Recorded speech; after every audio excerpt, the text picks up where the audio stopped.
মৃত ব্যক্তিটা যদি গুনাহগার হয় চিৎকার দিয়া বলবেন আমারে নিও না,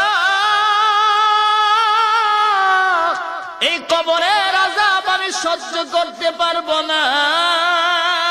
গুনাহগার হইলে চিৎকার দিবে আমারে নিও না, এই কবরে 99টা সাপ আমার জন্য অপেক্ষা করতে আছে।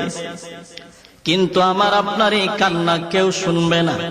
আমার এই দেহটারে যখন মসজিদের গাড়িতে উঠাইয়া দিবেন, কিছু মানুষ গিয়া আমার বিবির কাছে বলবেন শেষবারের মতো বলছি, তার উপর দাবি থাকলে ছাইরা দাও। আমার মার কাছে গিয়ে বললে আমার মা চিৎকার দিয়ে বলবেন শেষবারের মতো একবার দেখা, আর আমার ছেলেটারে দেখতে পারবো না, শেষবারের মতো তোমরা একবার আমারে দেখাইয়া লয়া যাও। আমারে শেষবারের মতো দেখানোর জন্য আমার আব্বা আসবে, আম্মা আসবে।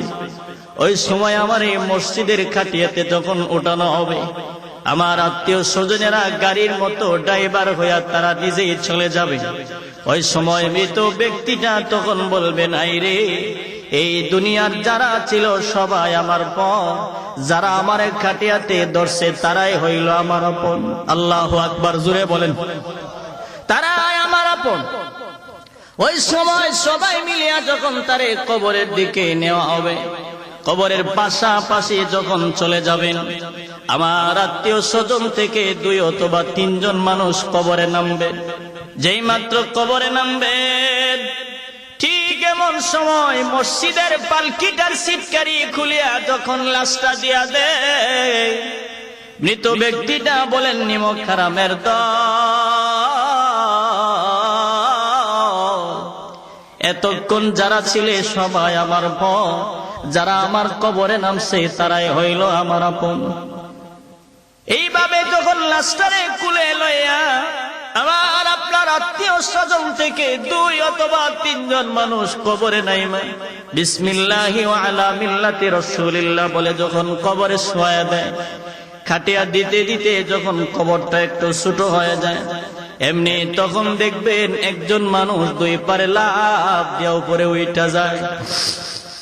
লাফ দিয়া যখন উপরে উঠা যায়, এমন সময় মৃত ব্যক্তিটা গুনাহগার হইলে চিৎকার দিয়া বলবেন যাইও না,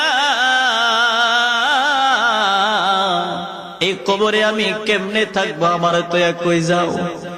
কিন্তু শুনবে না। দ্বিতীয় ব্যক্তিটা যখন উঠে যাবে, তারপরেও সে ডাকবে আমার তো যাইও না, কিন্তু শুনবে না। তৃতীয় ব্যক্তিটা যখন উপরে ওইটা যাবে, ওই সময় কবরওয়ালা বলবেন এরে নিমক হারামের দল, এই দুনিয়াতে কতই না কিছু করলাম, কিন্তু কেউ আমার সাথে আসলি না। আমারে আপনারে কবর দিয়া সবাই যখন নিদয়া নিষ্ঠুরের মতো একা একা ফালাইয়া চলিয়া যায়, নবী বলেন যেই ব্যক্তি তাবারাকাল্লাযী বিয়াদিহিল মুলুক, যারা এই মুলুক নামক সূরাটার আমল করে, আল্লাহর নবী বলেন ওই লোকটার আত্মীয় স্বজন কেউ না গেলেও ওই সূরাটা পাখির সুরত দইরা সেই কবরের ভিতরে ঢুইকা যায়, কবরের ভিতরে ঢুইকা যায়।